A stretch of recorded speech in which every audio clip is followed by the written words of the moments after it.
Ayun na nga guys, welcome back on this YouTube channels. Magandang buhay, magandang araw sa ating lahat guys. This Lucy Vlog at 29 guys. For today's video guys, nakikita nyo tayo ay meron tayong beefs. Beef this one guys. Mayroon tayo isang slice ng beef steak to guys. Ang gagawin ko lang ay ayokong igawing steak. Ang gagawin tayo ng bagong recipe. Lulutuin natin ng Filipino food. Siyempre, ang tawag dito ay beef caldereta. Ayan, nakikita nyo guys ay meron tayong sibuyas, mayroon tayong bell pepper, may kalahati tayong lemon, meron tayong garlic and then potato. Wala na tayong carrots at okay na yan guys para lang magkaroon ng ating gulay ang ating beef caldereta. Ayan guys, at nakikita nyo nga, ayan yung kalahati, iniwa ko na yung ating beef caldereta. I-slice ko lang siya guys by cubes para mas okay palambutin dahil isa lang naman para mas dumami ng kaunti. Ganun lang yun guys, diba? Buhay Pilipino dito sa Saudi Arabia, kailangan nating gumawa ng paraan para tayo di magutom. At syempre guys, lalagyan din natin ng tomato paste. And then, lalagyan ko ng butter. Yan. Pero guys, hindi mawawala ang ating black pepper o paminta. And then, ang ating soy sauce. Ayan. Meron ditong toyo sa Saudi Arabia. Nagpabili ko sa aking amo. Ayan, di ba? Yan ang ating beef caldereta, guys. Taret, hiwain ko at ipapakita ko sa inyo para ma-marinate natin to guys, bago natin siya iluto. Para mas magtumiim yung lasa sa karne ng beef. Ayan. Hiwain ko lang, guys. Din ipapakita ko sa inyo ang paglalagay ko dito mamaya. See you, guys! Ayan guys, balikan natin, nakapaghiwa na tayo. Siyempre, nahiwa na natin ang bell pepper, ni-slice ko siya ng by cubes din, at din yung potato natin, gayon din, lagyan ko sibuyas. Ayan, mas masarap, mas maraming sibuyas. At ito na guys, yung ating beef by cubes na. Ayan, lagay lang natin guys dito sa ating gither or kawali, kasirola. Ayan, then ilagay na natin dito guys yung ating bawang. Ayan, hiniwa ko lang siya by 4 pieces lang din, malalaking slice. Then, lagay natin yung ating sibuyas. Yan, kalat natin siya. Then, sunod na natin itong ating potato.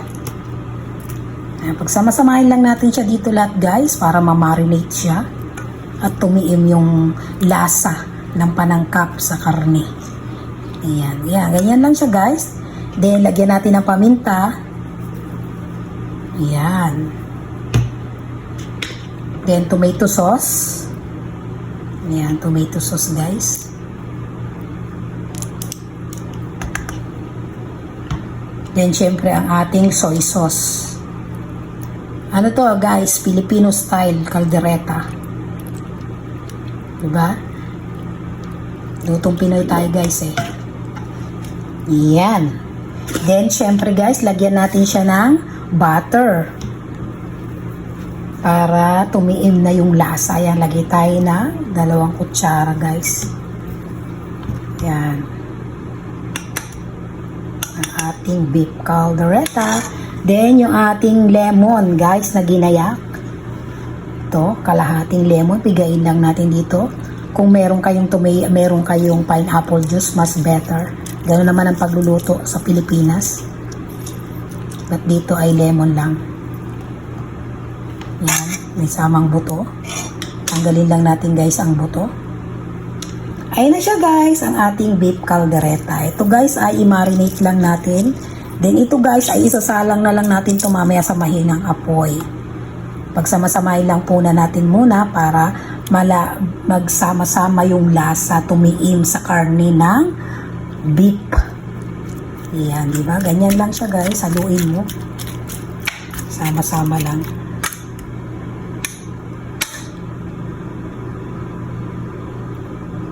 Ayan guys, ang ating beef caldereta. Sana po ay magustuhan ninyo. Mamaya ipapakita ko sa inyo ang ready na cook na ito. Yung pagkatapos ating iluto, ipapakita ko rin sa inyo guys para makita nyo ang pagkayami ng ating beef caldereta. Hello guys, at ito na po guys yung ating beef caldereta na minarinate kanina. Ayan, nakita nyo, nakasalang na at pinalalambot na natin yung ating meat. Ayan siya guys, ang magiging texture ng ating caldereta meat. Ayan. Patutuyuin pa natin yan guys. Palalambutin natin mabuti yung meat. Ayan na siya guys. Oh, marinated na. Wow! Palambutin na lang natin ng gusto guys yung ating beef. Ayan ang ating beef caldereta. Ayan na guys. Finish cooking na po ang ating beef caldereta. Ayan na siya guys. Oh.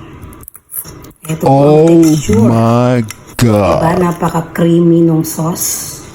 Iba po talaga pag minamarinate natin yung mga gantong luto yung caldereta. O ay caldereta meat. Chicken adobo. Mas masarap din po yung minamarinate bago natin isalang sa apoy yan. Yan na guys. Naway sana'y magustuhan nyo po itong munting recipe natin. Ang Filipino style beef caldereta dito sa Arabia. Hope na magustuhan nyo and please like, comment, and subscribe po. And hit na din po ang notification bell para mas updated po kayo sa mga video ina-upload. Lucy Vlog at 29 po, FW here on Saudi Arabia. Yun lang guys, and happy tummy, happy eating. God bless everyone, and keep safe. Bye-bye.